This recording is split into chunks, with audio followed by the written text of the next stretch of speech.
Hello students, कैसे आप लोग? उम्मीद करूंगा कि आप लोग बहुत अच्छे हैं। तो मैं गजेंद्र शर्मा एक बार फिर से आप सभी का स्वागत करता हूं साइंस अड्डा 24/7 के ऊपर। आप सभी को पता है कि यार हम लोग आप सभी के लिए जो वन शॉट सीरीज है वो आपके लिए करा रहे हैं, जिसके अंदर हमने अभी तक 4 चैप्टर्स को कंप्लीट कर लिया है। बारी आ गई है 5वें चैप्टर की, जिसके अंदर हम लोग जानने वाले हैं कि मैग्नेटिज्म एंड मैटर आप सभी का क्या होता है, किस तरीके से सारी चीजें होती है, या हम लोग सिंपल वर्ड में बोले तो कोई भी आपके पास बार मैग्नेट है वो किस तरीके की प्रॉपर्टीज को शो करता है। इन बहुत सारी चीजें जो आपके मन में है उन सभी को दूर करने के लिए कंप्लीट वीडियो आप सभी के सामने लेके आ गए। अब सबसे पहले आप सभी को पता होना चाहिए थोड़ी सी चीजें जिनके बारे में आप लोग जानोगे, तब जाके आप लोग इस चैप्टर के अंदर इजीली जा पाओगे। देखो, वैसे आप लोगों के अर्थ मैग्नेटिज्म वाला पार्ट है वो आपके सिलेबस में नहीं है, बट आप लोगों को थोड़ा सा दिमाग में उससे रिलेटेड चीजें आनी चाहिए। जैसे आप सभी को पता होगा कि यार अर्थ भी एक क्या करती है, एक मैग्नेट की तरह बिहेव करती है। इसके रिलेटेड 2 थ्योरीज आई। पहले बोला गया कि हो सकता है कि बहुत बड़ी बार मैग्नेट को हमने अर्थ के अंदर क्या कर दिया है, हमने उसके अंदर डाल रखा है, जिसकी वजह से अर्थ क्या कर रही है, मैग्नेट की तरह बिहेव कर रही है। लेकिन बाद में ये थ्योरी है वो फ्लॉप हो गई थी। क्यों? क्योंकि सर वहां पे आप सभी को पता लग गया था कि यार अर्थ के अंदर अगर आप लोग जाओगे तो टेंपरेचर इंक्रीज होता है, और जब आप सभी का टेंपरेचर इंक्रीज होगा तब आप लोग जानोगे कि यार वहां पे आप लोग की जो मैग्नेटिक प्रॉपर्टीज है उसको तो वो क्या करने लगेगा, लॉस करने लगेगा उसका। तो इस वजह से ये चीज तो नहीं हो सकती है। फिर क्या हुआ, दूसरा बोला गया कि यार हो सकता है कि जो आयंस है वो मोल्टेड फॉर्म के अंदर हो, अर्थ सरफेस के अंदर। जब अर्थ रोटेट करती है तो उसकी वजह से वो भी रोटेट करते हैं। रोटेट करने की वजह से वहां पे आप सभी को, जब वो रोटेट करेंगे, रोटेट करने की वजह से आप सभी को वहां पे जो मैग्नेटिक फील्ड है वो भी आपको देखने को मिल रहा है, क्योंकि वहां पे करंट होगा, करंट की वजह से आप लोगों का मैग्नेटिक फील्ड देखने को मिलेगा। ये एक थ्योरी बोली गई। तो दूसरी थ्योरी है, अभी तक उसी को सही माना गया है। मे भी आगे जाके पता लगे कि वो थ्योरी है उसको सही माना जाए या नहीं माना जाए। तो बेसिकली इस चैप्टर के अंदर हम लोग जो जानने वाले हैं वो मैग्नेटिज्म के बारे में ही समझने वाले हैं और मैटर्स के बारे में। तो सबसे पहला अगर आप कॉपी के अंदर डालेंगे तो आप सभी को पता होना चाहिए यार मैग्नेट जो आप लोगों का मैग्नेटिज्म है वो क्या है। तो बेसिकली आप सभी को पता होना चाहिए कि वो फिनोमेना जिसके द्वारा हम लोग जो मैग्नेटिक जो सब्सटेंस होते हैं, जैसे एग्जांपल के लिए क्या हुआ, आयरन, निकिल, कोबाल्ट आप सभी का हुआ, उनको आप लोग अट्रैक्ट कर रहे हो। ठीक है, तो वो फिनोमेना जिसके द्वारा आप लोग जो मैग्नेटिक सब्सटेंस होते हैं, कौन से होते हैं, मैग्नेटिक सब्सटेंस जो होते हैं उनकी बात हम लोग यहां पे कर रहे हैं। तो सबसे पहले आप लोगों ने क्या बोला कि भैया मैग्नेटिक सब्सटेंस की बात हमने यहां पे कर ली है। तो ये आप लोगों का क्या हो गया, मैग्नेटिक सब्सटेंस। इनको क्या कर रहे हो आप लोग, अट्रैक्ट कर रहे हो। तो अट्रैक्ट करने का फिनोमेना की बात कर रहे हैं, तो अट्रैक्टिंग। ठीक है, अब ऑन एग्जाम्पल कौन सा है, बोला सर आप लोग बोल सकते हो यहां पे आयरन, निकिल आप सभी का है। ठीक है, आयरन, निकिल आप सभी बोल सकते हो। उसके अलावा कोबाल्ट आप सभी बोल सकते हो। ठीक है, तो कोबाल्ट आप सभी का है। आयरन, निकिल, कोबाल्ट हुआ, इनकी बात हम लोग कर रहे हैं। अब बेसिकली वो बॉडी जो क्या कर रही है, ये प्रॉपर्टीज को शो कर रही है, उसको हम लोग क्या कह देते हैं, जो ये प्रॉपर्टी है मैग्नेटिज्म की, इसको शो कर रही है, उसको हम लोग बोल देते हैं मैग्नेट। क्या बोल देते हैं, मैग्नेट हम लोग उसको बोल देते हैं। तो बेसिकली मैग्नेट क्या हुआ, मैग्नेट आप सभी का अगर सिंपल वर्ड में बोलूं तो क्या हो जाएगी, बॉडी जो क्या कर रही है, यहां पे बॉडी वो क्या कर रही है, जो मैग्नेटिज्म की आप लोगों की प्रॉपर्टी है। ठीक है, किसकी, मैग्नेटिज्म की जो आप लोगों की प्रॉपर्टी है उसको शो कर रही है, उसको हम लोग क्या बोल देते हैं, मैग्नेट हम लोग इसको बोल देते हैं। इसी के बाद में अब हम लोग मैग्नेट पे आते हैं और समझने की कोशिश करते हैं, जिससे आपको चीजें समझ में आएगी। सबसे पहले आपको सामने ये मैंने एक बार मैग्नेट ले लिया। आप सभी को पता है कि यार ये क्या हो जाएगा, इसका नॉर्थ पोल हो जाएगा। अगर इसकी मैं बात करूंगा तो ये क्या हो जाएगा, साउथ पोल हो जाएगा। सबसे पहले आप लोगों को पता होना चाहिए कि यार यहां पे अगर मैं फील्ड लाइंस की बात करता हूं तो आप सभी जानते हो कि हमारी फील्ड लाइंस क्या करती है, नॉर्थ से बाहर निकलती है और साउथ की तरफ जाती है। यही होता है, बोलो हाँ या ना। बिल्कुल सही है कि सर ये क्या करेंगी, नॉर्थ से निकलेंगे और साउथ की तरफ जाती है। क्या करेगी, नॉर्थ से निकलती है और साउथ की तरफ जाती है। अजीब सा बन गया डायग्राम, कोई ना, थोड़ा सा हम लोग इसको ढंग से बना लेते हैं। वेट करो थोड़ा सा। ठीक है, ठीक है, थोड़ा सा ये अजीब सा बना, इसको थोड़ा सा हम देख लेते हैं। तो क्या होती है, नॉर्थ से आती है और साउथ की तरफ जाती हैं। नॉर्थ से आती हैं और साउथ की तरफ आप सभी की ये जाती हैं। बोलो बिल्कुल ठीक है, नॉर्थ से निकलती है, साउथ की तरफ जाती हैं, ये आपको ध्यान रखना है। अगर मैं यहां पे कोई भी एक पॉइंट लेता हूं, उस पॉइंट के ऊपर अगर मैं टेंजेंट ड्रॉ कर देता हूं, तो टेंजेंट ड्रॉ करने के बाद उस पॉइंट के ऊपर वो आप सभी को क्या बताती है, बोलो सर उस पॉइंट के ऊपर वो आप लोगों को मैग्नेटिक फील्ड की जो भी डायरेक्शन है उसके बारे में आप सभी को बताती है। क्या करती है, मैग्नेटिक फील्ड की जो भी डायरेक्शन है उसके बारे में वो आप लोगों से जिक्र करती है। और वहीं अगर मैं अंदर की तरफ बोलता हूं तो आप लोगों की डायरेक्शन किस तरीके से होती है, नॉर्थ से साउथ की तरफ होती है। क्या होती है, नॉर्थ से, और सॉरी बाहर की तरफ नॉर्थ से साउथ होती है, अंदर की तरफ साउथ से नॉर्थ की तरफ आप लोगों को यहां पे देखने को मिलती है। अगर मैं मैग्नेटिक फील्ड की डायरेक्शंस की बात करता हूं, क्या होगी भैया, यहां पे जो मैग्नेटिक फील्ड लाइंस है, क्या है, मैग्नेटिक फील्ड लाइंस की अगर मैं बात करता हूं तो मैग्नेटिक फील्ड लाइंस है, उनकी डायरेक्शन क्या है, ठीक है, डायरेक्शन की मैं बात करूंगा तो आप बोलोगे कि अगर आउटर साइड है, क्या है बेटा, अगर आउटसाइड की बात कर रहे हैं तो आउटसाइड क्या होती है, नॉर्थ से साउथ की तरफ आप सभी की होती है। वहीं अगर मैं इनसाइड की बात करूंगा, किसकी बात करूंगा बेटा, अगर मैं सिर्फ इनसाइड की बात करूंगा तो साउथ से नॉर्थ की तरफ आप सभी को देखने को मिलती है। यानी कि आउटसाइड की बात करोगे तो नॉर्थ से साउथ आप सभी की जा रही है, और यहां पे क्या है, अंदर से देखोगे तो साउथ से नॉर्थ की तरफ आप सभी की जा रही है। दूसरी चीज ये आप लोगों की क्या करती है, क्लोज्ड जो लूप होता है ना वो फॉर्म्ड करती है। तो ये क्या बनाती है, क्लोज्ड लूप।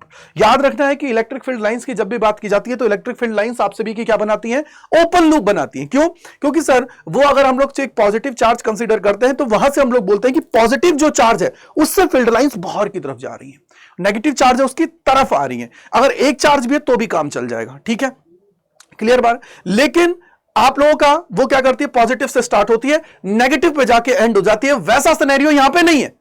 यहां पे क्या हो रहा है कि अगर वो नॉर्थ पोल से स्टार्ट हो रही है तो वो क्या करेगी, साउथ पोल पे जाके वापस नॉर्थ पोल पे आ रही है। तो इट मींस ये क्या करती है, क्लोज लूप बनाती है। और दूसरी कंडीशन की अगर मैं बात करूं तो ये आप लोगों का क्या होता है, कंटिन्यूस कर्व होता है। ऐसा नहीं है कि सर ये टूटा हुआ है, ये क्या होती है, कंटिन्यूस कर्व आप सभी का है। तो याद रख लीजिएगा ये क्या है, कंटिन्यूस कर्व आप सभी का है। तो दूसरी कंडीशन क्या है कि सर ये तुम्हारा क्या है, कंटिन्यूस कर्व की बात हम लोग यहां पे कर रहे हैं। तो कंटिन्यूस कर्व है, ऐसा तो नहीं है कि सर कुछ अलग ही हो गया, कंटिन्यूस कर्व है। दूसरी चीज और क्या हो सकती है, बोला कि सर क्या मैं यहां पे मोनोपोल एग्जिस्ट करेगा, मैं अकेले पोल की बात करूंगा, क्या अकेला पोल एग्जिस्ट करेगा, तो यह गलत है कि भैया monopole does not exist always in pair. तो यह हमेशा क्या होगी, पेयर के अंदर आप सभी की रहने वाली है। अगर मैं बात करूं यहां पे कि सर इसकी बात अगर और थोड़ी हम लोग देखने लगे तो यहां पे देखो, अगर ये m है तो मैं इसको, ये n है तो इसको मैं बोल दूं प्लस m, और ये क्या है माइनस n। तो ये जो आपका m है इसको हम लोग बोल देते हैं पोल स्ट्रेंथ। क्या बोल देते हैं, पोल स्ट्रेंथ की बात हम लोग यहां पे करेंगे। ठीक है बेटा, क्या होती है, पोल स्ट्रेंथ की बात कर रहे हैं तो ये भी तुम्हारी क्या है, पोल स्ट्रेंथ। ठीक है, पोल स्ट्रेंथ आप सभी की हुई। अगर ये पोल स्ट्रेंथ है और मैंने बोला कि यार यहां पे इन दोनों के बीच की जो डिस्टेंस है वो कितनी है, 2a है, तो यहां पे अगर इसका मैग्नेटिक मूवमेंट अगर आप लोग निकालना चाहते हो, क्या करना चाहते हो, अगर इसका मैग्नेटिक मूवमेंट अगर आप लोग निकालना चाहते हो तो क्या हो जाएगा, बोला sir magnetic movement is equal to आप लोगों का कैपिटल M होगा, और ये क्या हो जाएगा, small m 2a। Small m का मतलब क्या हो जाएगी, पोल स्ट्रेंथ की बात आप लोग यहां पे कर रहे हो।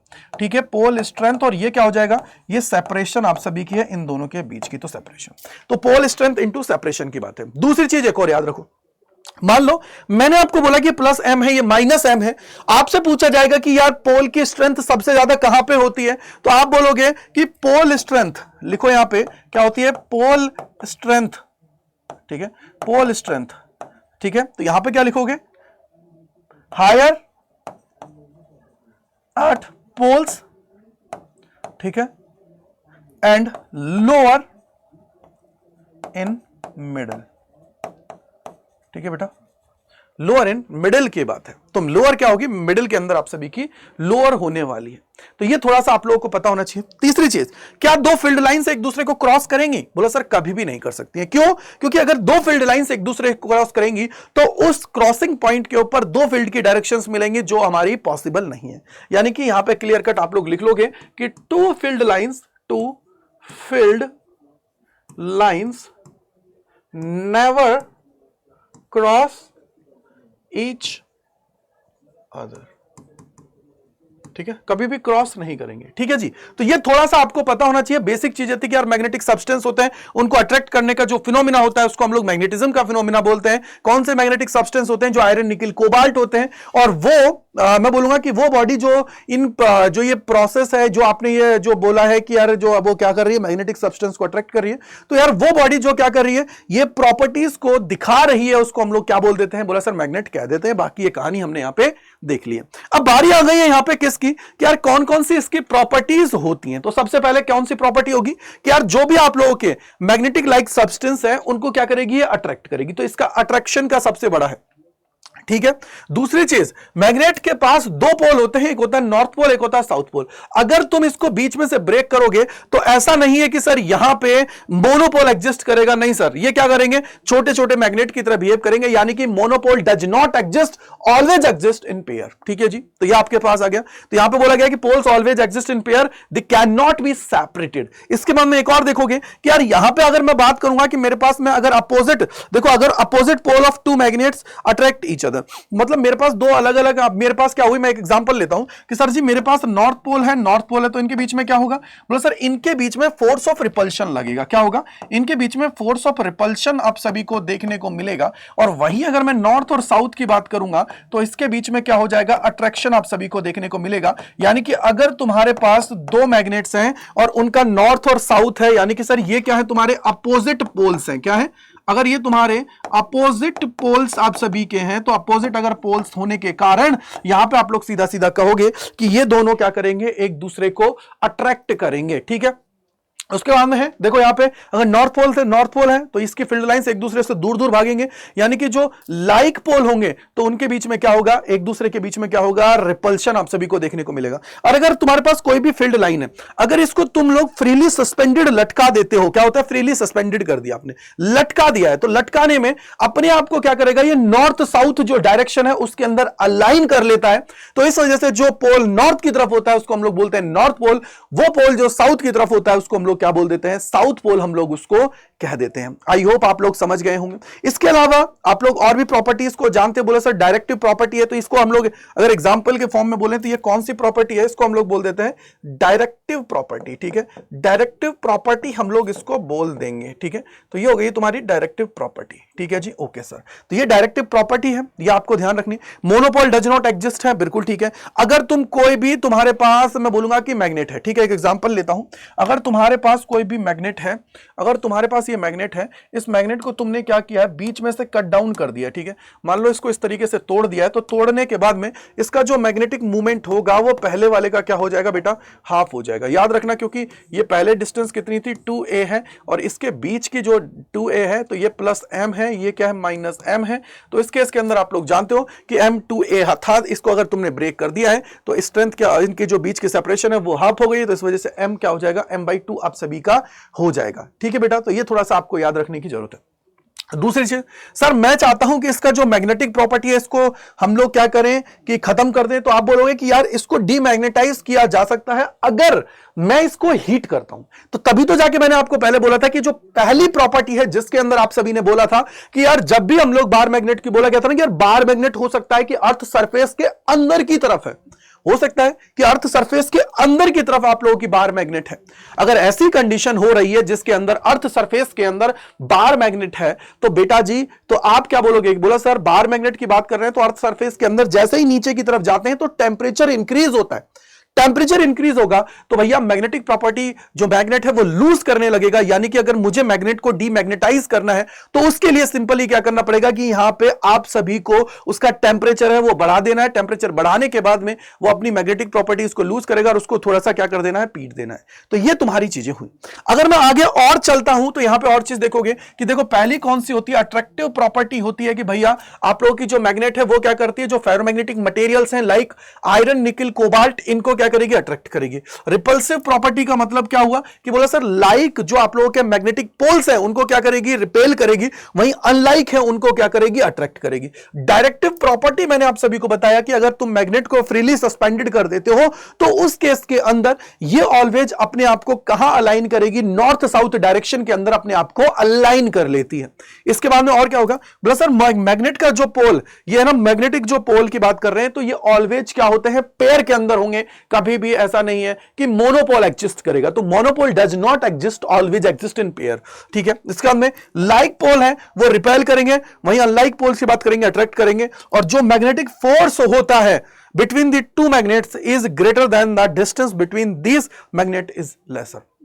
तो डिस्टेंस कम होगी तो ये ज्यादा होगा। तो आप चाहो तो इसको कर सकते हो कि भैया एफ जो आप सभी का है ना, जो आप लोगों का मैग्नेटिज्म के लिए, अगर मैं कूलम्बिक फोर्स की बात करता हूं, किसकी बात करता हूं, मैग्नेटिज्म के लिए आप लोग कूलम्बिक फोर्स है उसको भी देख सकते हो, तो वो भी आप सभी के लिए जरूरी, अगर चाहो तो कर सकते हो कि एफ इज इक्वल टू आप सभी यहां पे निकालोगे। जैसे मैग्नेट के अंदर आप लोग पढ़ते हो ना k q1 q2 divided by r square है, वैसे ही यहां पे k की जगह क्या हो जाता है, म्यू नॉट अपॉन 4 पाई। तो ठीक है, ये कितना हो जाएगा, म्यू नॉट अपॉन में 4 पाई आप सभी का है। और यहां पे स्ट्रेंथ की बात करोगे तो यहां पे मैं बोल देता हूं QM1 बोल रहा हूं, जिससे आप लोग थोड़ा सा समझ पाएंगे।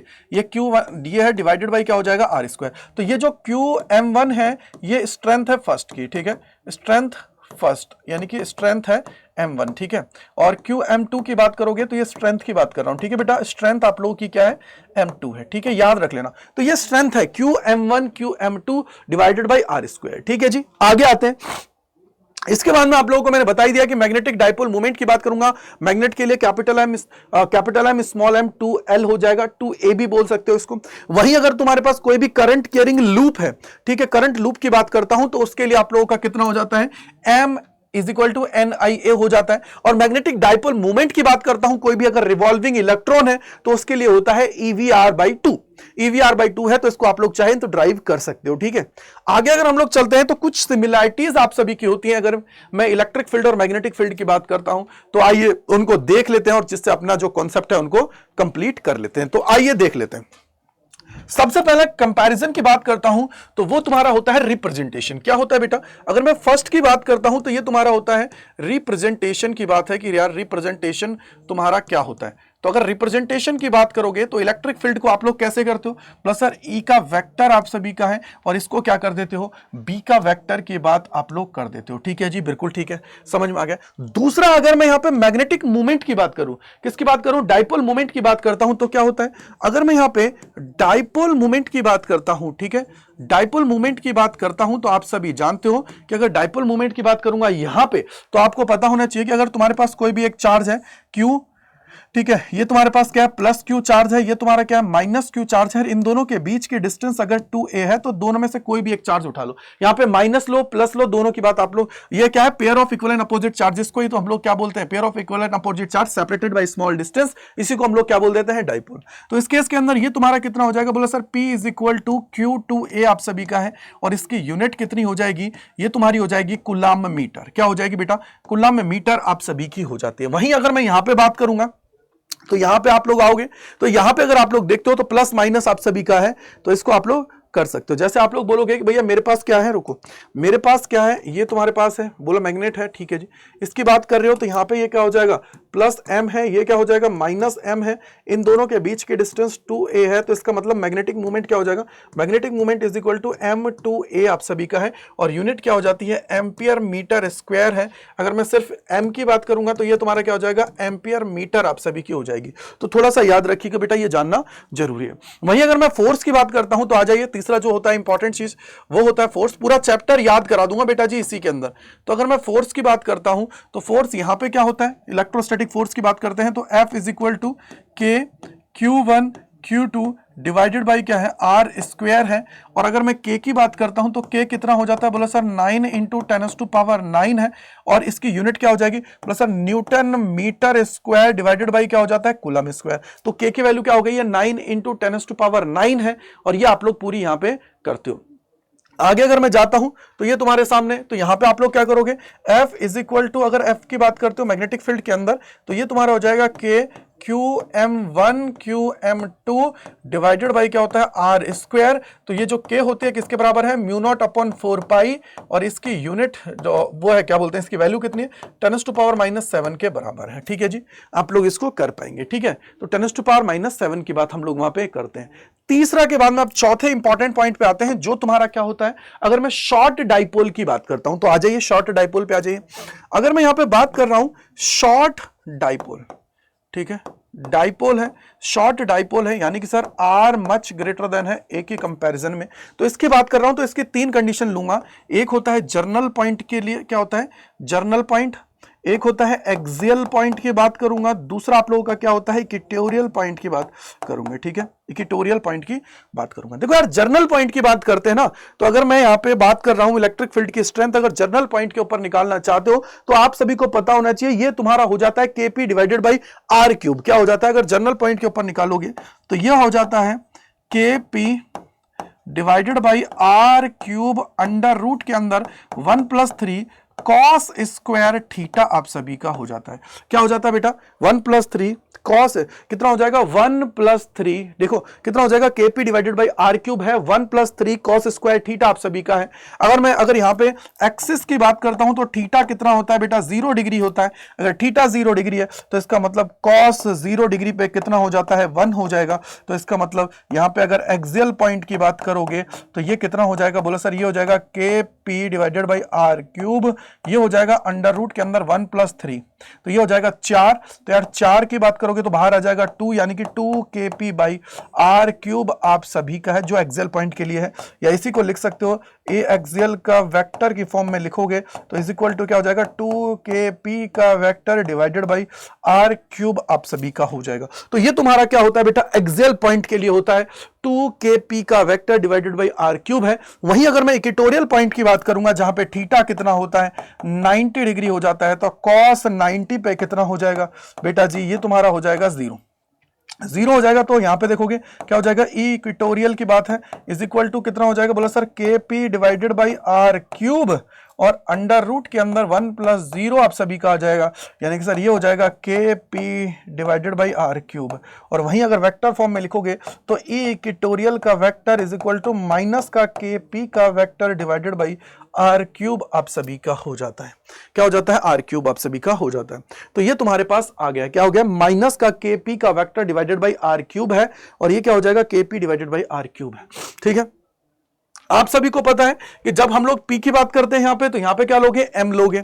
ठीक है जी, तो यहां पे जर्नल पॉइंट की बात करोगे, अगर मैं b जर्नल की बात करूंगा तो b अगर जर्नल पॉइंट पे बात करोगे तो ये k की जगह क्या आ जाएगा, μ0/4π आ जाएगा, p की जगह क्या आ जाएगा, कैपिटल M आ जाएगा, डिवाइडेड बाई क्या हो जाएगा, r³ आ जाएगा, और अंडर रूट के अंदर 1 + 3 cos स्क्वायर थीटा आप सभी का आ जाएगा फॉर जर्नल पॉइंट। अगर जर्नल पॉइंट की बात कर रहे हो तो तुम्हारे पास क्या आ जाएगा, μ0/4π capital M divided by r³ under root का 1 + 3 cos स्क्वायर थीटा आप सभी का है।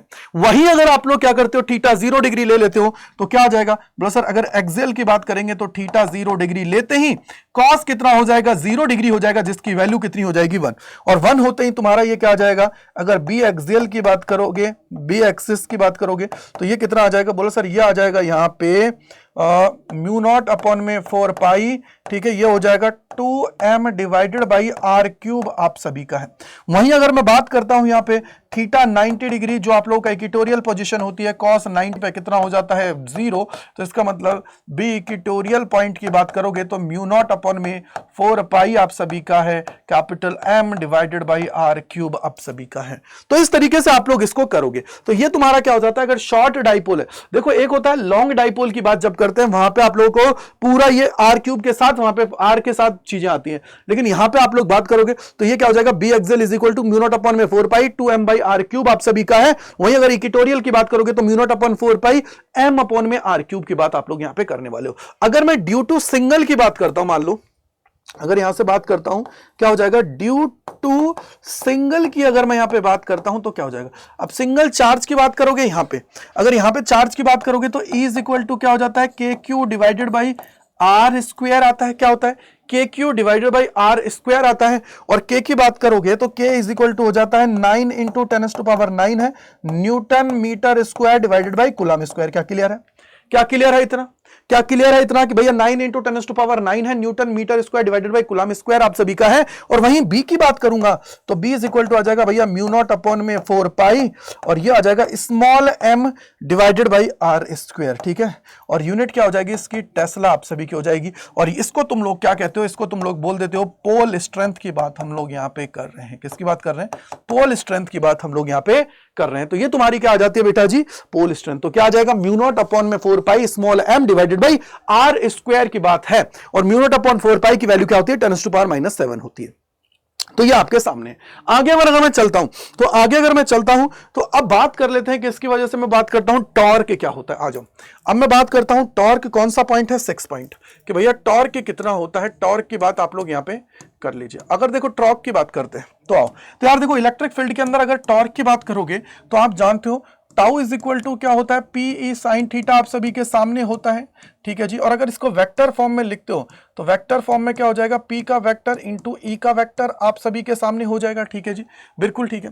अब यहां पे आप लोग देख सकते हो स्टेबल और अनस्टेबल के अंदर, या बोल सकते हो कि मैक्सिमम कितना होगा वो भी देख सकते हो। तो टॉर्क मैक्सिमम कितना होगा, जब थीटा 90 डिग्री होगा तो ये कितना हो जाएगा, टाउ इज इक्वल टू क्या हो जाएगा, PE आप सभी का हो जाएगा। ठीक है जी, okay done. Tau is equal to क्या हो जाएगा, PE आप सभी का हो जाएगा। ठीक है मेरे भाई, बिल्कुल ठीक है सर जी। अब आओ यहाँ पे देखो, यहाँ पे P की जगह क्या हो जाता है, टाउ की बात करोगे पी की जगह एम हो जाएगा, ई की जगह क्या हो जाता है बी, और ये क्या हो जाएगा साइन थीटा आप सभी का है, ठीक है।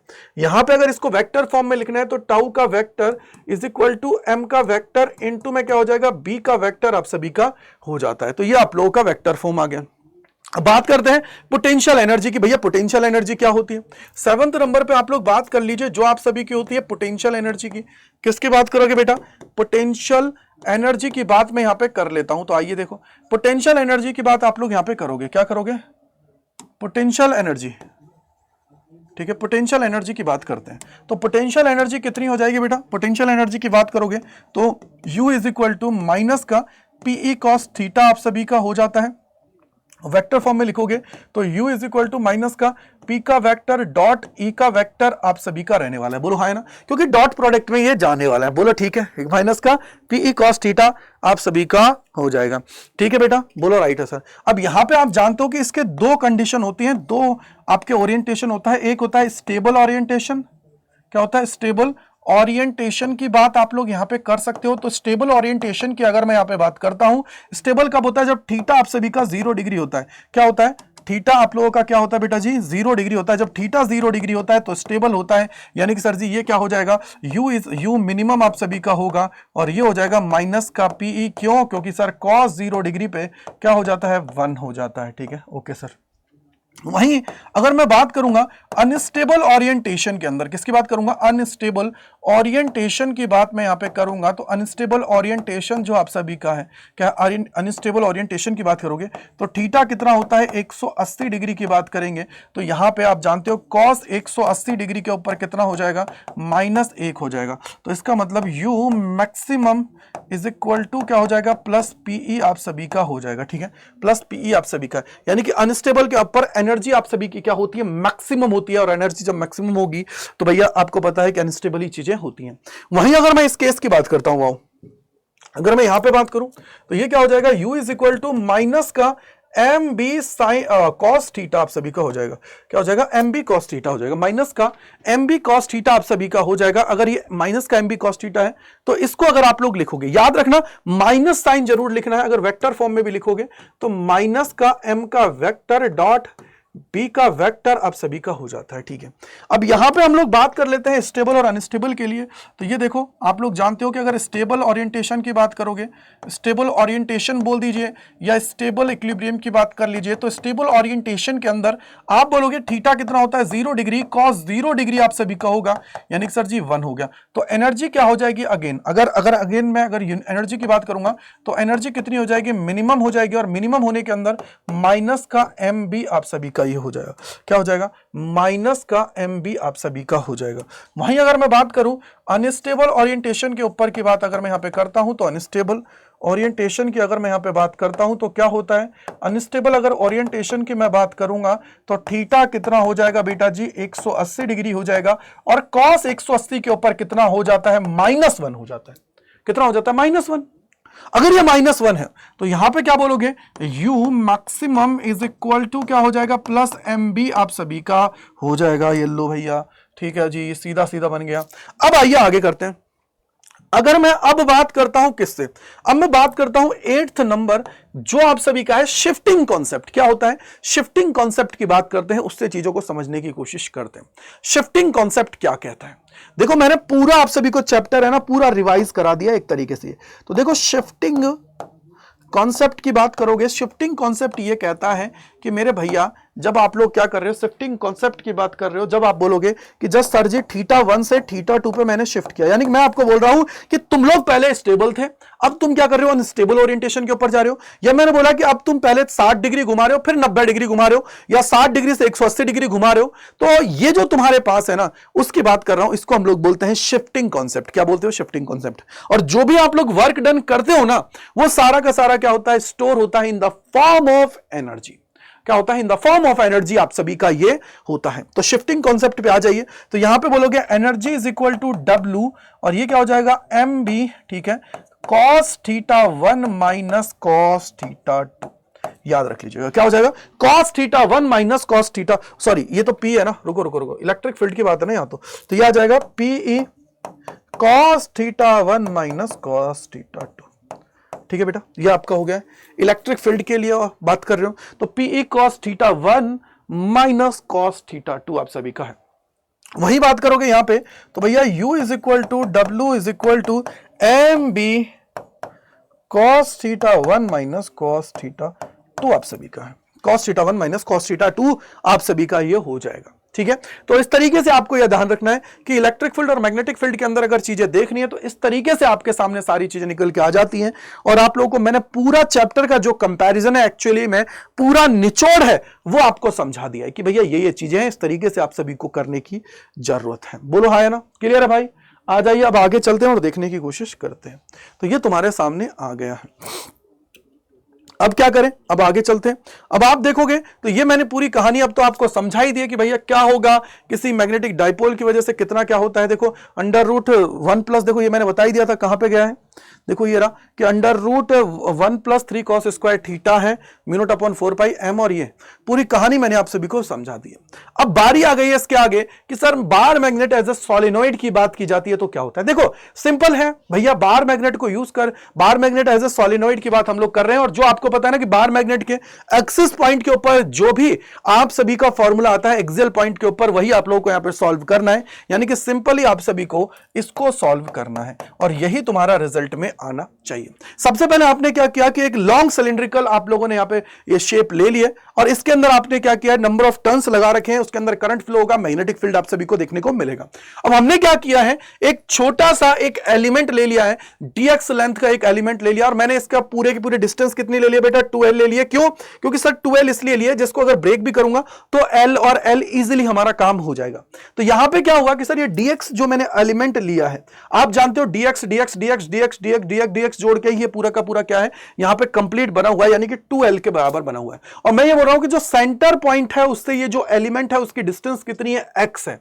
ठीक है, और इस सेंटर पॉइंट से इस पॉइंट की जहां पे हम मैग्नेटिक फील्ड देख रहे हैं वो कितनी है, P है। और ये जो आप लोगों के पास सिलिंड्रिकल शेप का है इसकी रेडियस कितनी है, A है। R डिस्टेंस कहां से, सेंटर से लेके P की डिस्टेंस कितनी है, R है। और अगर मैं इस करंट एलिमेंट, ये जो एलिमेंट है, एलिमेंट से मैं अगर डिस्टेंस देखूं तो वो कितनी है, R माइनस एक्स है। अगर मैं सिर्फ ये छोटू सा हिस्सा है dx वाला, इसके अंदर अगर नंबर ऑफ टर्न्स निकालता हूं तो कितना हो जाएगा बोलो sir, n is equal to number of turns per unit length की बात अगर मैं करता हूं तो ये कितना आ जाएगा, n is equal to small n dx आप सभी कर जाएंगे। ठीक है, अगर इस छोटे से हिस्से के अंदर बात करोगे। ठीक है सर, वहीं अगर मैं और देखूं तो क्या होगा, सर जी देखो सिंपल एक लॉजिक है, आप जानते हो कि अगर इसको तुम पकड़ते हो तो एक सर्कुलर जो कॉइल होती है ना उसकी तरह ये बिहेव करेगा। किसकी तरह बिहेव करेगा, सर्कुलर कॉइल आप लोगों ने निकाला था चैप्टर नंबर 4 के अंदर, उससे फॉर्मूला उसी की तरह क्या करेगा, ये बिहेव करेगा। और आपको पता है कि जब dx लेंथ है उसकी वजह से मैग्नेटिक फील्ड देखोगे तो वो आपका कितना होगा, वो आप सभी का होने वाला है यहां पे कितना, dB। तो dB आप सभी का होने वाला है, तो आप लोग क्या बोलोगे, बोलो sir dB is equal to आप लोगों का क्या हो जाएगा, म्यू नॉट अपॉन में 2 है और ये क्या है, n की जगह क्या हो जाएगा, स्मॉल n dx आप सभी का है, तो स्मॉल n dx आप सभी का हो जाएगा। और i a स्क्वायर आप सभी का है डिवाइडेड बाई, देखो a स्क्वायर तो है ही है, प्लस में क्या हो जाएगा, ये जो डिस्टेंस होती है ना r का मतलब होता है सेंटर पॉइंट से लेके उस पॉइंट तक की डिस्टेंस की बात करते हैं जिस पे हमें मैग्नेटिक फील्ड निकालना है। यहां पे वो डिस्टेंस कितनी है, r माइनस एक्स है। क्या है, r माइनस एक्स। तो ये आ जाएगा r माइनस एक्स का स्क्वायर की पावर 3/2 आप सभी का है। अब मेरे को बताओ, अगर मैं r का कंपैरिजन x से करता हूं तो इससे तो बहुत बड़ा है। ठीक है बेटा जी, तो यानी कि एक्स स्क्वायर खत्म। और अगर r का कंपैरिजन a स्क्वायर से करता हूं, ठीक है, ए स्क्वायर से करूंगा, ए से करूंगा तो आपको पता है कि ये खत्म, क्योंकि इसके कंपैरिजन में बहुत छोटा है। बोलो हाँ है ना, क्लियर है या नहीं है, जल्दी से एक बार मुझे बताइए, फटाफट से आप लोग समझ रहे हैं किस तरीके से इसके अंदर चीजें करनी है। तो यार देखो सिंपल है, आपने ये देख लिया। अब मुझे बताओ क्या नजर आ रहा है, बोलो सर अगर देखूंगा तो ये खत्म, ये खत्म, तो ये dB अब तुम्हारे पास क्या आ जाएगा, बोलो sir dB is equal to आ जाएगा सीधा म्यू नॉट बाई 2 है, n dx आप सभी के पास है, i a square divided by कितना हो जाएगा, ये आ जाएगा r का स्क्वायर की पावर 3/2, यानी कि इस 2 से 2 गया तो सीधा सीधा कितना आ जाएगा, mu naught by 2n dx i a square divided by कितना हो जाएगा, r क्यूब। ठीक है, अब मुझे बताओ कि अगर ये dB के लिए मुझे तो कंप्लीट d चाहिए, b चाहिए, वो क्या हो जाएगा b। तो इंटीग्रेशन करना है तो इंटीग्रेशन कर दीजिए, इसका क्या करोगे 0 से b करोगे। अब यहां पे सबसे बड़ी बात है क्या होगा, देखो यार ये dx का मतलब ये छोटा सा एलिमेंट है और आप जानते हो कि अगर मिड पॉइंट से मैं इधर देखूंगा तो ये पॉजिटिव l होगा। 2l की अगर बात करूंगा तो मिड पॉइंट पकड़ रहे हो तो ये प्लस का l है, x एक्सिस के अंदर जा रहे हो अपोजिट जाओगे तो माइनस का l हो जाएगा। यानी कि सर इसको मैं क्या कर दूंगा माइनस l से l तक इसको क्या कर दूंगा डिफरेंशिएट कर दूंगा। तो यहां से क्या हो जाएगा, बोला sir b is equal to, ये आप सभी का हो जाएगा म्यू नॉट बाई 2 है NIA square divided by r cube है, इसको बाहर ले लो और अंदर क्या आ जाएगा, बोला सर dx है माइनस l dx है। तो dx कितना हो जाएगा, बोला सर ये आ जाएगा तुम्हारा x, और x के अंदर अगर इनको रखोगे l और माइनस l तो ये कितना हो जाएगा l minus minus plus l, तो ये सीधा सीधा कितना हो जाएगा, ये हो जाएगा 2l। यानी कि मैं इसकी जगह क्या रख सकता हूं 12 रख सकता हूं। तो ये b इज इक्वल टू कितना आ जाएगा, म्यू नॉट डिवाइडेड बाई 2 है NIA स्क्वायर, ठीक है NIA square divided by r cube into में कितना हो जाएगा 2l। अब देखो क्या हुआ, अगर मैं 2l इंटू n करता हूं, देखो अगर नंबर ऑफ टर्न्स निकालने हैं तो नंबर ऑफ टर्न्स कितने होते हैं, बोला sir small number of turns की बात करोगे तो number of turns per unit length की बात करोगे तो ये n के बराबर है। यानी कि सर यहां से मैं अगर यहां से मैं इसको पकड़ता हूं स्मॉल n को और इस 2l को पकड़ता हूं तो ये तो n हो गया, तो ये क्या हो जाएगा म्यू नॉट डिवाइडेड बाई 2 है n है और n की जगह क्या हो जाएगा कैपिटल N हो गया है, IA स्क्वायर डिवाइडेड बाई क्या हो जाएगा, ये आ जाएगा r क्यूब। अब क्या करूंगा थोड़ा सोचो, अब क्या कर सकता हूं, बोला सर क्यों ना मैं ऊपर नीचे 2 पाई से मल्टीप्लाई कर दूं। बोला सर 2 पाई से अगर मैं मल्टीप्लाई कर दूंगा उससे मेरा काम इसलिए आसान हो जाएगा। बोला सर क्यों, क्योंकि देखो पाई a स्क्वायर अगर सर्कुलर लूप है उसका एरिया कितना होता है पाई a स्क्वायर, तो ये तो आपका हो जाएगा a। यानी कि सर सीधा सीधा म्यू नॉट अपॉन में 4 पाई आप सभी के पास है, 2 बाहर ले लो और ये क्या हो जाएगा n नंबर ऑफ टर्न्स है ही है, ये i हो गया है और ये पाई a स्क्वायर आपका क्या हो गया a हो गया है, डिवाइडेड बाई क्या हो जाएगा r क्यूब। और इसको तुम लोग क्या लिख सकते हो, अगर इसकी बात करोगे तो इसको क्या लिख सकते हो NIA। यानी कि सर अगर कोई सर्कुलर लूप होता है उसके लिए जो मैग्नेटिक मूवमेंट निकालने का फॉर्मूला होता है वो यही होता है। यानी कि सर जी ये हो गया तुम्हारा म्यू नॉट अपॉन में 4 पाई, ये हो जाएगा 2m divided by r cube. क्या यही फॉर्मूला है, ये रहा, बताओ। तो ये क्या हो जाएगा b is equal to mu naught upon में 4 pi 2m divided by r cube की बात मैं यहां पे करूंगा, बोलो है ना। ठीक है बेटा जी, तो यार ये सिंपल आप सभी के सामने है कि अगर बार मैग्नेटाइजर सॉलिनॉइड की बात करता हूं तो उसी को हम लोग देख रहे हैं। तो हमने क्या किया है, जो हमने देखते हैं ना कि बार मैग्नेट के अगर एक्सियल पॉइंट के ऊपर मैग्नेटिक फील्ड निकालते हैं तो वो भी इतना ही निकलता है। तो इस वजह से आप लोग सीधा सीधा बोलोगे कि भैया बार मैग्नेट जो है वो भी एज ए सॉलिनॉइड की तरह बिहेव करती है, या बोलोगे कि भैया इसी तरीके से सारी चीजें होती हैं। ठीक है बेटा, आई होप आपके सामने समझ में आ गया है, जिसको आप लोग इजीली कर गए हैं। ठीक है जी, मैंने आपको बहुत इजीली समझा दिया। अगर मैं आगे जाता हूं तो यहां पे आप जानते हो कि अगर गॉस लॉ इन मैग्नेटिज्म की बात करते हैं तो यहां पे सिंपल एक वर्ड होता है कि जितनी फील्ड लाइंस एक पर्टिकुलर एरिया से होकर गुजर रही हैं उतनी ही क्या हो रही हैं, निकल रही हैं। तो इट मींस नेट जो आप सभी का होता है ना वो कितना होता है, 0 होता है। यही चीज आप सभी को यहां पे बताई गई है। अगर आगे अगर हम लोग चलते हैं उसकी तरफ अगर देखते हैं तो चीजें और देखेंगे। तो यहां पे आप लोग बोलोगे कि भैया dipole in uniform magnetic field, तो मैंने आप सभी को बता ही दिया कि डाइपोल की अगर कहानी की बात करते हो तो किस तरीके से इसके अंदर चीजें आप सभी को देखने को मिलती हैं। अगर आपको याद होगा मैंने डाइपोल जो आप सभी को अभी कराया था और सारी चीजों को मैंने एक्सप्लेन किया था। आई होप कि आप लोगों को याद होगा, या नहीं याद है तो मेरे को बता दीजिए, मैं उसको भी आप लोगों के लिए क्या करता हूं, सॉल्व करा देता हूं। अगर मैं डाइपोल की बात करता हूं, डाइपोल के लिए चीजें अगर आप लोग देख रहे हैं, चीजों को समझने की कोशिश कर रहे हैं, अगर मैं डाइपोल की बात करूंगा, क्योंकि डाइपोल भी इंपॉर्टेंट है, कहीं ना कहीं यहां से भी सवाल पूछ लिए जाते हैं। जैसे आप लोग जानते हो अगर मैं डाइपोल के लिए बात करूंगा तो डाइपोल के लिए आप लोग बोल सकते हो, देखो टॉर्क आप सभी को पता ही है, देखो टॉर्क क्या हो जाएगा, tau is equal to M B sine theta आप सभी का है। ठीक है, और अगर यहां पे बात करूं एम की तो ये क्या हो सकता है, tau is equal to circular loop के लिए NIA आप सभी का साइन थीटा है। ठीक है बेटा, तो यहां पे मैक्सिमम थीटा 90 डिग्री पे होगा, मैक्सिमम होगा, तो टाउ मैक्सिमम कितना हो जाएगा, ये आपका हो जाता है निब्बा के बराबर, NIBA बोल दीजिए, ये तुम्हारा क्या होता है, निब्बा। अब सबसे बड़ी बात ये है कि देखो तुम्हें एक चीज और पता होनी चाहिए, ये तो तुमने नॉर्मल निकाल लिया क्या होता है।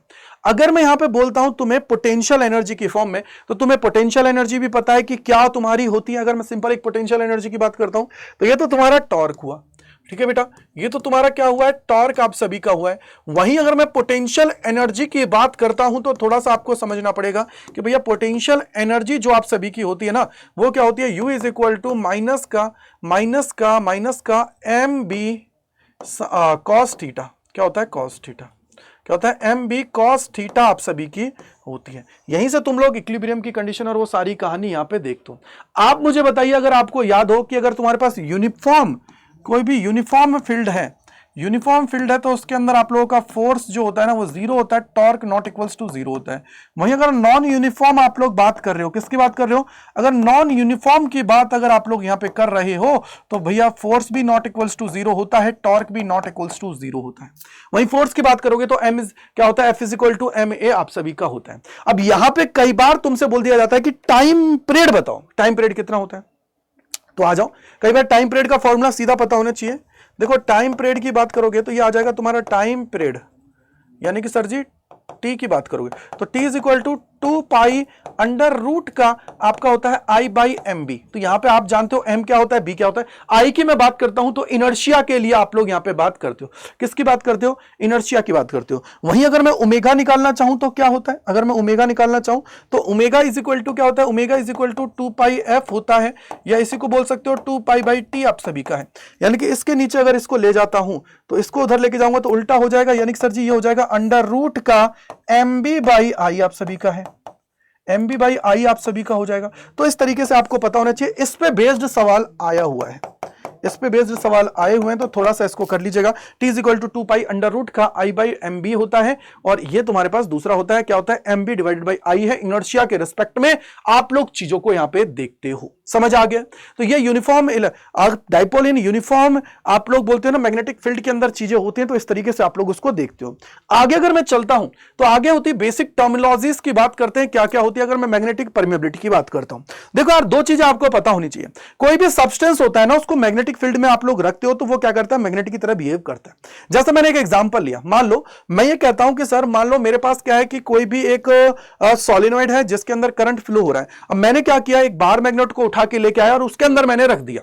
अब बार मैग्नेट अगर आपने उसके अंदर रखा है तो भैया आप लोग जानते हो कि मैग्नेट के अंदर क्या होंगे, डाइपोल मूवमेंट है वो आप सभी को देखने को मिलेगा, और उसके अंदर सारे के सारे क्या करेंगे, एक लाइन होने लगेंगे मैग्नेटिक फील्ड के फोर्स की वजह से। तो इसका मतलब कहीं ना कहीं वहां पे चीजें आप सभी को देखने को मिलेगी। और अगर आप वहां पे इंटेंसिटी की बात करोगे, किसकी बात करोगे, इंटेंसिटी की बात करोगे, अगर मैग्नेटिक उसके अगर आयरन रॉड आपने रखा है उसके अंदर मैग्नेटिक मूवमेंट आप सभी को देखने को मिल रहा है, तो अगर वहां पे इंटेंसिटी की बात करोगे तो इंटेंसिटी आप सभी की कितनी आ जाती है, एन आई आप सभी के आ जाती है। तो इसको बोलते हैं इंटेंसिटी। क्या बोलती है इसको, अगर आप लोग बोलोगे सिंपल इंटेंसिटी ना बोल के बोल सकते हो मैग्नेटाइजिंग फील्ड आप सभी बोल सकते हो। क्या बोल सकते हो, मैग्नेटाइजिंग फील्ड आप लोग इसको बोल सकते हो। ठीक है, क्या बोलोगे, मैग्नेटाइजिंग। ठीक है, मैग्नेटाइजिंग आप लोग फील्ड बोल सकते हो। तो मैग्नेटाइजिंग फील्ड की बात आप लोग यहां पे कर सकते हो। ठीक है, मैग्नेटाइजिंग फील्ड की बात आप लोग यहां पे कर रहे हैं, मैग्नेटाइजिंग फील्ड। ठीक है सर, मैग्नेटाइजिंग फील्ड है। दूसरी चीज, अब मुझे बताओ कि भैया अगर तुम्हारे पास मैग्नेटिक फील्ड है और मैं ये बोलता हूं कि तुम्हारे पास फ्री स्पेस और वैक्यूम है, अब उसकी वजह से मैग्नेटिक फील्ड कितना होगा। अगर मैग्नेटिक फील्ड की बात करोगे तो B इज इक्वल टू कितना हो जाएगा बेटा, वो होता है म्यू नॉट H आप सभी का हो जाता है। कितना होता है, B is equal to mu naught H होता है फॉर किसके लिए, फ्री स्पेस और वैक्यूम के लिए। अगर तुम्हारे पास फ्री स्पेस और वैक्यूम की बात कर रहे हो तो फ्री स्पेस और वैक्यूम, और फ्री स्पेस और अगर मैं वैक्यूम की बात कर रहा हूं, ठीक है, वैक्यूम की बात कर रहा हूं तो ये हो जाता है इस तरीके से। दूसरी चीज एक और बोलो सर जी, अब मैं ये कहता हूं कि भाई अब इसके अंदर क्या हुआ, डाइपोल मूवमेंट आप सभी को देखने को मिल गया। तो अगर मैं यहां पे डाइपोल मूवमेंट की बात कर रहा हूं और मैं ये कह रहा हूं कि उसके लिए जो आप लोगों का आई है, अगर मैं बोलूंगा कि भैया आई जो होगा, आई क्या होता है, देखो ये रहा, अगर मैं आई की बात करता हूं तो मैं बोलता हूं कि इंटेंसिटी ऑफ मैग्नेटाइजेशन की बात करूंगा। किसकी बात करूंगा, इंटेंसिटी ऑफ मैग्नेटाइजेशन। देखो बेटा यहां पे कैपिटल एम लिखा हुआ है, इसको आई से भी लिख सकते हो कि भैया इंटेंसिटी की अगर मैं बात करूंगा कितनी इंटेंसिटी है, तो यहां पे बोल सकते हो कि भैया इंटेंसिटी ऑफ मैग्नेटाइजेशन की बात करूंगा तो क्या होगा। तो देखो यार सीधा सिंपल है, कहीं ना कहीं आपने जब उसको मैग्नेटिक फील्ड के अंदर रखा है तो उसके अंदर आप सभी को मैग्नेटाइजेशन बोल दीजिए। ठीक है, क्या हो जाएगा, मैग्नेटाइजेशन आप सभी बोल दीजिए। आप खुद सोचिए कि अगर तुमने किसी, जैसे मान लो ये तुम्हारे पास था, देखो इस तरीके से, ठीक है, इसके अंदर करंट फ्लो हो रहा था, यहां पे तुमने क्या किया, आयरन रॉड को रख दिया है, क्या रख दिया है, आयरन रॉड को इसके अंदर रख दिया था। अब इसके अंदर क्या हुआ, तुम्हें डाइपोल मोमेंट देखने को मिला, ठीक है, डाइपोल मोमेंट आप सभी को देखने को मिला और अपने आप को इसने अलाइन कर लिया मैग्नेटिक फील्ड की डायरेक्शन में, और ये क्या करने लगी, मैग्नेट की तरह बिहेव करने लगी, एन और एस आप सभी का हो गया। अब मुझे बताओ, अगर इंटेंसिटी की बात करते हो तो मैं बोलूंगा आई से इसको डिनोट करूंगा कि भैया कितना मैग्नेटिक मूवमेंट है पर यूनिट वॉल्यूम के अंदर। यहां पे आप लोग इसको क्या लिखते हो, स्मॉल एम लिखते हो। जनरली मैंने आप सभी को स्मॉल एम को क्या बताया है, पोल स्ट्रेंथ बताया है, तो इसलिए आपको कंफ्यूजन ना हो इसलिए मैंने ये लिखा है। क्या हो जाएगा, I is equal to M by V आप सभी का है। और मैं ये कहूंगा कि अगर मैं रॉड के लिए बात कर रहा हूं तो मेरा कोई मीडियम है तो उसके लिए डायरेक्टली प्रोपोर्शनल किसके होगा, बोला सर ये प्रोपोर्शनल होगा आई के, तो इसको एम बोल दीजिए, मीडियम के लिए आई, तो ये क्या हो जाएगा एम बी एम मीडियम के रेस्पेक्ट में, और ये किसके बराबर होगा, बोला सर इसकी जो परमिएबिलिटी है उसकी बात हम लोग यहां पे करेंगे फ्री स्पेस और वैक्यूम के अंदर, ठीक है। ये तुम्हारे पास हो गया। अगर मैं इसका नेट निकालना चाहता हूं तो नेट कितना आ जाएगा, अगर बी नेट की बात करोगे तो बी नेट हो जाएगा भैया बी नॉट प्लस में बी एम आप सभी का है, यानी कि भैया म्यू नॉट एच प्लस में म्यू नॉट आई आप सभी का हो जाएगा, ठीक है भाई, म्यू नॉट आई, और ये तुम्हारे पास हो जाएगा। अगर मैं यहां से एच कॉमन ले लेता हूं या फिर एक काम करता हूं म्यू नॉट एच कॉमन ले लेता हूं तो ये कितना हो जाएगा 1 प्लस आई बाई एच आप सभी का हो जाता है, ठीक है। और इसको क्या लिख सकते हो, बी नेट। बी का मतलब है कंप्लीट की अगर मैं बात करूंगा तो इसको किस तरीके से तुम लोग लिख सकते हो, थोड़ा सोचो। बोलो सर अगर मैं इसको लिखूंगा तो मीडियम के लिए लिखूंगा ना, मीडियम के रिस्पेक्ट में, तो इसको लिख सकता हूं म्यू एच, और म्यू जो होता है ना आप लोग जानते हो क्या, बोलो सर इसको मैं लिख सकता हूं म्यू एच। म्यू एच लिख सकता हूं तो और क्या हो सकता है, ये थोड़ा सोचो। देखो यार, अगर आप लोगों को याद हो कि relative permeability is equal to होता है म्यू बाई म्यू नॉट, ठीक है, और अगर म्यू बाई म्यू नॉट आप सभी का है तो यहां पे म्यू इज इक्वल टू क्या हो जाएगा, म्यू आर म्यू नॉट आप सभी का हो जाएगा, यानी कि रिलेटिव परमिएबिलिटी जो relative permeability is equal to permeability of medium divided by permeability of free space और वैक्यूम की बात कर रहे हो, तो ये तुम्हारी क्या है, परमिएबिलिटी ऑफ मीडियम के रिस्पेक्ट में आप लोग देख रहे हो, ठीक है। और इसको देखोगे ये क्या हो जाएगा, परमिएबिलिटी ऑफ फ्री स्पेस और वैक्यूम की बात करेंगे, फ्री स्पेस और वैक्यूम की बात हम लोग यहां पे करेंगे। इसको क्या बोल दोगे, इसको बोल दोगे रिलेटिव परमिएबिलिटी, आप सभी इसको कह देते हो रिलेटिव परमिएबिलिटी, ठीक है। तो यहां से आप लोग बोलोगे कि भैया एच से एच चला जाएगा, म्यू नॉट, अब इसको क्या लिखोगे, बोलो sir mu R mu naught आप सभी का है, म्यू नॉट यहां पे हो जाएगा 1 प्लस आई बाई एच आप सभी का है, तो म्यू नॉट से म्यू नॉट गया, म्यू नॉट गया, तो यहां से क्या आ जाएगा, mu R is equal to 1 plus I by H है, और आई बाई एच को तुम लोग क्या लिखते हो, आई बाई एच को तुम लोग क्या लिखते हो, इसको लिखते हो जाए, ठीक है।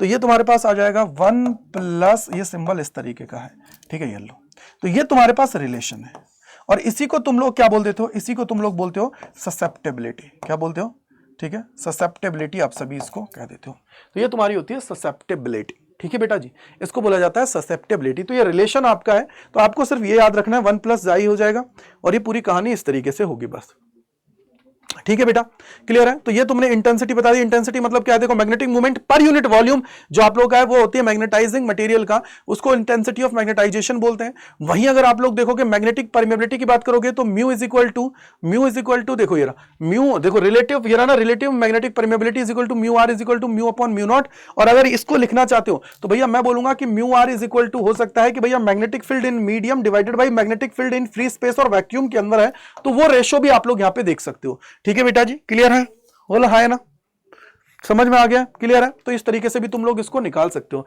ये क्या हो जाएगा बी अपॉन में एच। अब एच क्या है, तुम्हारा मैग्नेटिक फील्ड की इंटेंसिटी, जो आप लोगों ने यहां पे एच ना बोल के मैंने क्या बोला है तुम्हें, वहां पे देखो बोला एच ना बोल के मैंने उसको क्या बोला है, मैग्नेटाइजिंग फील्ड के लिए आप लोगों को देखा है, ठीक है। तो ये थोड़ा सा आपको इस तरीके से याद रखने की जरूरत है।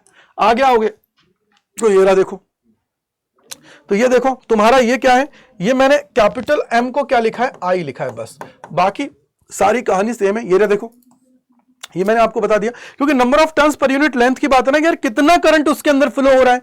Number of turns per unit length की बात है कि भैया कितना करंट उसके अंदर फ्लो हो रहा है, तो भैया मैग्नेटिक फील्ड इंटेंसिटी तो उसी से निकली आएगी। ठीक है, कि भैया कितना, अब यहां पे बोला गया है ना कि it is the magnetic field used for the magnetization of material, कि यार कितना फील्ड को मैंने यूज किया है जो मटेरियल है उसको मैग्नेटाइज करने के लिए, उसकी बात कर रहे हैं। और मैंने बोला कि अगर मान लो उसके अंदर करंट आई फ्लो हो रहा है और जो मैग्नेटाइजिंग फील्ड की मैं बात कर रहा हूं, मैग्नेटाइजिंग फील्ड का मतलब है कि उस मैग्नेट को जो तुमने उसके अंदर मटेरियल रखा है उसको मैग्नेटाइज करने के लिए जितना रिक्वायर्ड हो रहा है उसकी बात आप लोग वहां पे कर रहे हो, तो इसलिए आप लोग उसको क्या लिखते हो, HNI आप लोग लिखते हो। तो बाकी है मैंने यहां पे पूरा बता ही दिया है।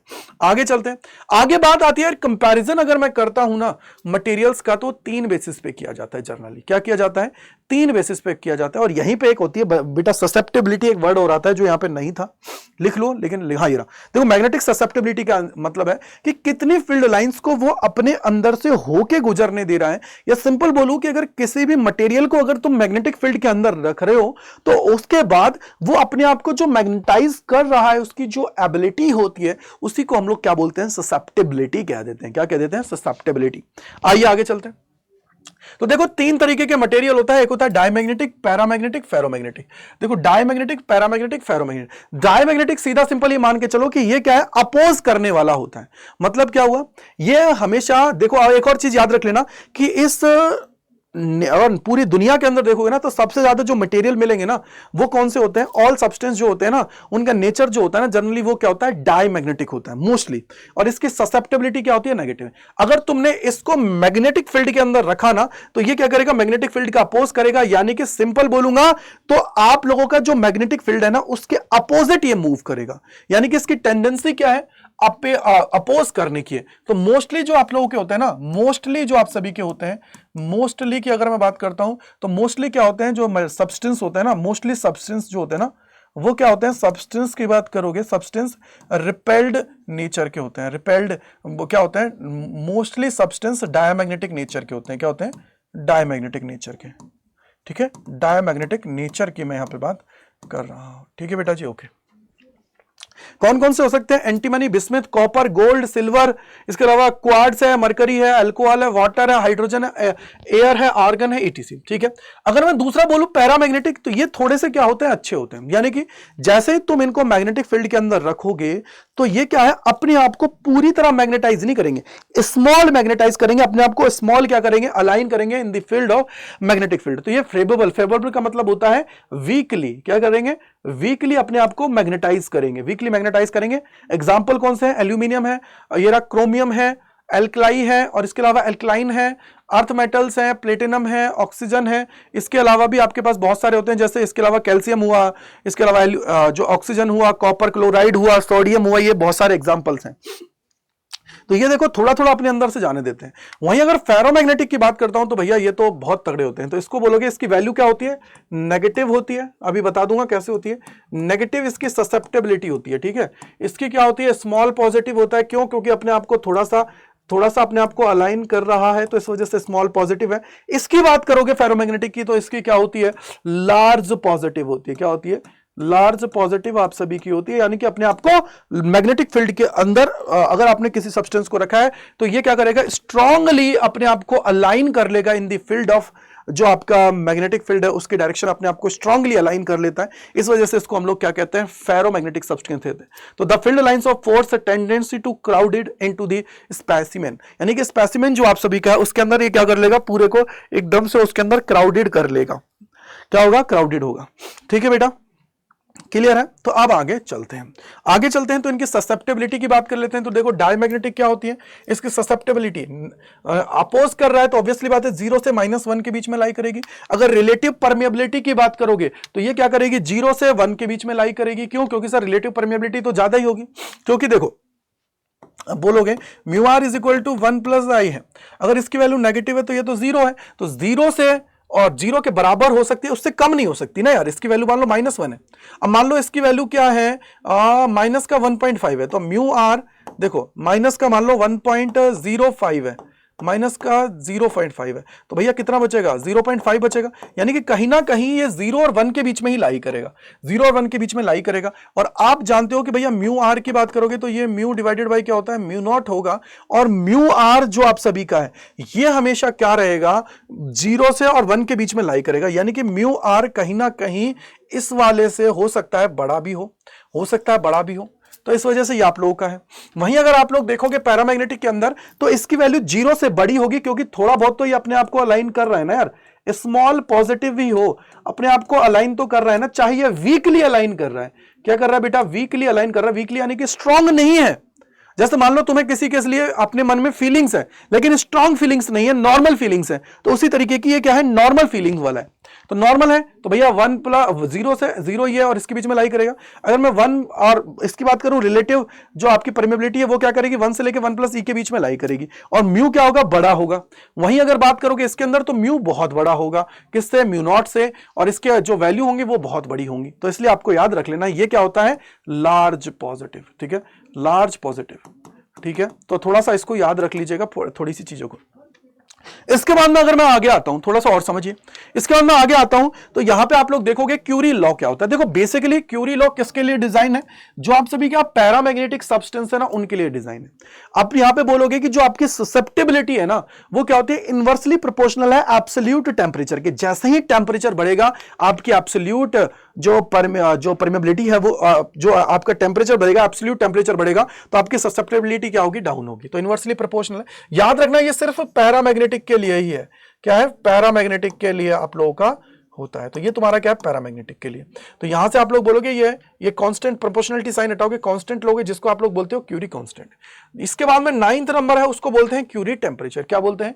क्यूरी टेम्परेचर की बात करते हैं। अब क्यूरी टेम्परेचर क्या होता है? देखो यार आप सभी को पता है कि अगर आप लोगों का टेम्परेचर है जनरली अगर इंक्रीज हो रहा है तो उसकी जो ससेप्टेबिलिटी है वो क्या होती है? कम होती है। अब मान लो फेरोमैग्नेटिक सब्सटेंस था, उसको आपने क्या किया? हीट करने लगे तो उसकी वजह से उसकी जो ससेप्टेबिलिटी है वो डिक्रीज होने लगी और एक टाइम ऐसा आएगा जब वो किसके बराबर हो गई है? पैरामैग्नेटिक सब्सटेंस के। तो वो टेम्परेचर जिसके ऊपर हमारा फेरोमैग्नेटिक सब्सटेंस है, क्या होता है बेटा?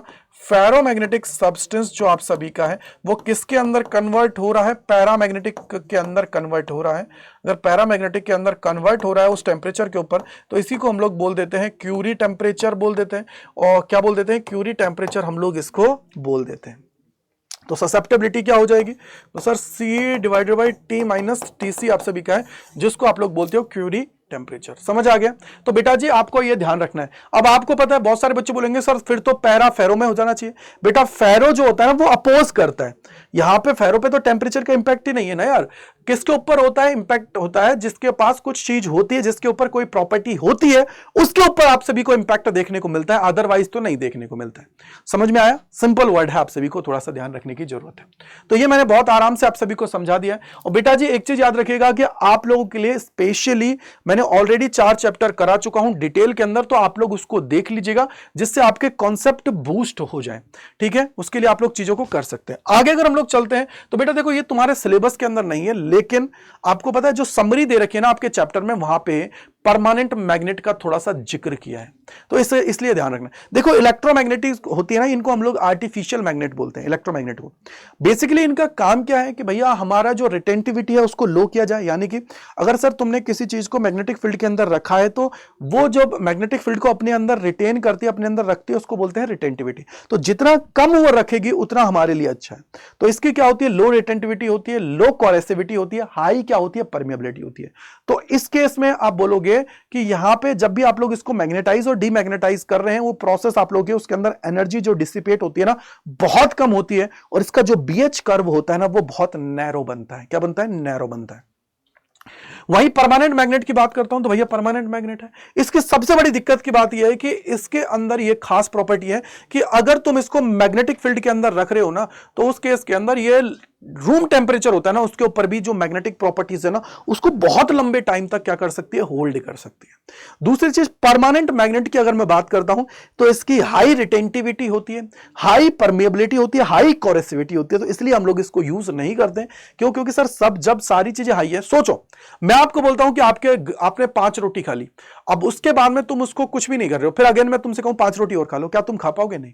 तुम्हारी कैपेसिटी उतनी है। वैसे ही क्या है कि अगर तुमको मैग्नेटाइज किया, मैग्नेटाइज करने के बाद में तुम्हारी कैपेसिटी है 5 की, तुमने फिर भी रिटेन कर लिया 2 को, अगली बार फिर 2 को कर लोगे, अगली बार फिर 1 को कर लिया, तो फिर क्या होगा, अगली बार जब तुमको ऑन किया जाएगा तो तुम अपने आप को तो सैचुरेशन में ही ले जाओगे, सैचुरेट कर दोगे, तो तुम कहां से हमारे काम के हुए, सही नहीं हुए। तो इट मींस क्या हुआ कि जिसकी लो रिटेंटिविटी होती है, लो कोरेसिविटी होती है, हाई परमिएबिलिटी होती है, उसको हम लोग यहां पे यूज करते हैं। और बेसिकली ये किसकी बनी हुई होती है, ये स्टील की बनी हुई होती है, वो किसकी बनी हुई होती है, सॉफ्ट आयरन की बनी हुई होती है। अगर मैं इलेक्ट्रोमैग्नेट की बात करता हूं तो देखो ये सॉफ्ट आयरन की बनी हुई होती है। कहीं ना कहीं आप चीज को समझ पा रहे होंगे। तो इस तरीके से ऑलमोस्ट मैंने पूरा चैप्टर उसको कंप्लीट करा दिया है। यहां पे आप लोग देखोगे कि ऑलरेडी मैंने आप सभी के लिए बेटा अगर पूरे की बात करूं तो देखो चैप्टर क्लास 12 स्पेसिफिक, पहला चैप्टर, दूसरा, तीसरा, चौथा, आप देखोगे 2 घंटे 7 मिनट, 2 घंटे 22 मिनट, 2 घंटे 35 मिनट, 3 घंटे 20 मिनट, इतने डिटेल में मैंने आप सभी को पढ़ाया। तो बेटा कहीं ना कहीं आप लोग इन लेक्चर्स को देखिए जिससे आपको बेनिफिट हो, आप चीजों को बहुत अच्छे से कर पाए। ठीक है, आप सभी का बहुत बहुत शुक्रिया। अब मैं आपको बताता हूं कैसे आप लोग इसको एक्सेस कर सकते हो। तो सबसे पहले देखो आप लोगों को क्या करना है बेटा, आप लोगों को यहां पे आप आओगे तो यहां पे सबसे पहले देखो यहां पे आपको साइंस अड्डा पे जाना है, जो आप लोग जहां पे चैनल पे देख रहे हो। तो यहां पे साइंस, ठीक है, अड्डा 24/7 पे गए। ठीक है बेटा जी, तो यहां पे आप लोग देखोगे साइंस अड्डा 24/7 पे जाओगे तो यहां पे देखो आप नीचे ही आओगे तो आप सभी के सामने देखो ये रही, ये पूरी की पूरी क्लास 12 की प्लेलिस्ट है। इस पे आप लोगों को जाना है, इसको चेक करिएगा बेटा, प्रॉपर आपको पढ़ना है, ढंग से चीजें करनी है जिससे आपके कॉन्सेप्ट बूस्ट हो पाए। और अगर आपके कोई छोटे भाई बहन है जिनकी क्लास 11th की है तो वो भी चाहे तो वो भी इसके अंदर क्या कर सकते हैं, चीजों को कर सकते हैं। तो आई होप आप लोगों को समझ में आ गया होगा। तो कमेंट सेक्शन के अंदर जरूर बताइएगा अगर आप लोग चाहते हो क्लास 12 स्पेसिफिक बैचेस वगैरह लेना जिससे आप पढ़ाई अच्छे से कर पाए, तो उसके लिए आप लोगों को क्या करना है, अड्डा 24/7 सर्च करना है, पहले लिंक पे जाना है, ऑल कोर्सेज पे जाना है, यूजी एंड पीजी के ऊपर जाओगे, ये रहा देखो सीयूटी साइंस पे जाना है, यहां पे देखो ये रहा, यहां पे आप देखोगे तो ये आपके सामने सीयूटी ऑनलाइन बैचेस हैं। ठीक है, सीयूटी के बैचेस हैं, इसको ही आप लोगों को यहाँ पे क्या करना है, व्यू ऑल पे जाओगे तो नीचे देखो ये रहा, यहाँ पे देखो ये रहा क्लास 12 आधार 4.0, तो इसके अंदर आप लोग एनरोल कर सकते हो। तो मोर ऑफर्स पे जाना है, यहाँ पे कूपन कोड लगाना है, क्या है बेटा जी, वो तुम्हारा है Y485, इसको लगाओगे तो आपको देखो ये बहुत कम प्राइस में मिल जाएगा, यानी कि 4300 के आसपास है, पूरी साल भर का सब्सक्रिप्शन है, चीजों को आप लोग बहुत अच्छे से कर पाएंगे। तो कमेंट सेक्शन के अंदर बताइएगा बेटा कैसा लगा आप सभी को पढ़ने के बाद में, और इसी प्रकार की वीडियोस के लिए जुड़े रहिए साइंस अड्डा 24/7 के ऊपर। चैनल को सब्सक्राइब कर लीजिए जिससे आप सभी को सारी चीजें इजीली मिल पाए। So thank you, bye bye to all, God bless you, जय हिंद, जय भारत सभी को।